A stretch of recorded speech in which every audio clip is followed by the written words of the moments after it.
Yo, what's up mga katuga? It's me again, bro. Ayun, medyo matagal-tagal tayong nawala. Pero nabalitaan ko, meron daw mga nagre-refiber ng pipe sa bandang Binangonan. Yung Zid Ratlock by EA, Daddy EA. So, ayun. Ano pa hinihintay nyo? Puntahan natin. Let's go! So, ayun nga guys. Medyo matagal-tagal nga tayong hindi nakapag-vlog. Medyo na busy lang. So, ngayon, try natin bumalik.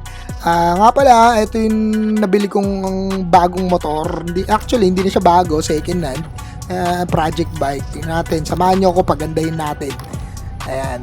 Ayan, kung makikita nyo medyo tutong-tutong na yung pipe natin dyan. Pagagandahin natin yan. Sana, bumalik pa sa maganda. Let's go! At syempre, bago lahat, sound check muna. Ayan, sound check nyo muna yung tignan natin kung ano tunog. Medyo hindi na ganun malutong. Ayan, JBTV3 nga pala yung mga boss. Ayan, medyo hindi na malutong yung tunog. At saka yan yung overall nung ano, mga konti na tayo na bago doon. Pero marami pa tayong dadagdag doon. Ayan, samahan nyo ako kung paano natin bubuin yung motor na yan.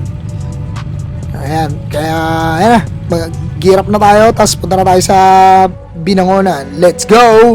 And guys, so ngayon on the way na tayo dyan papunta doon sa Binangonan. Sabi ko is 47 minutes, siguro mga isang oras, ganun. Tinatamad na magmaneho, tara lumipad na lang tayo. At eto na nga!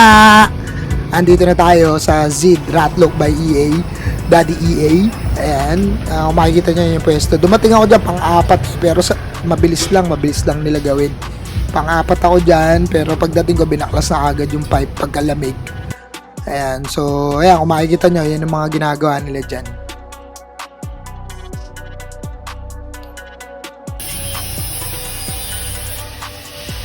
At ayan, solid yung pagkaka-refiber mga tol, kasi ano, sobrang siksik, halos hindi na nga maisara eh. Pinupukpok pa ng rubber hammer para sumara. Ayan o, tignan nyo, solid, pati pagkakatigweld nila dyan. Nagra-ratlock din pala sila dyan mga chong, sa mga gusto mag-ratlock dyan. At kung tatanungin nyo kung magkano yung mga presyo, mga chong, sa halagang 800 kasama na yung linis tubo, tsaka refiber. Bali 650 yung refiber, plus 150 yung palinis ng tubo, nakikintabulan na parang bago.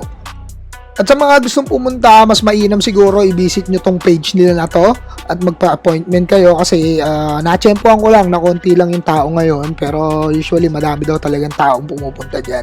So, kaysa maghintay kayo na matagal, mas maganda magpa-appointment na lang kayo. Ayan, at sa sobrang pagmamadali ko, hindi ko na na-testing dahil baka abutan ako ng ulan. Kaya ito yung sound check, pakinggan nyo.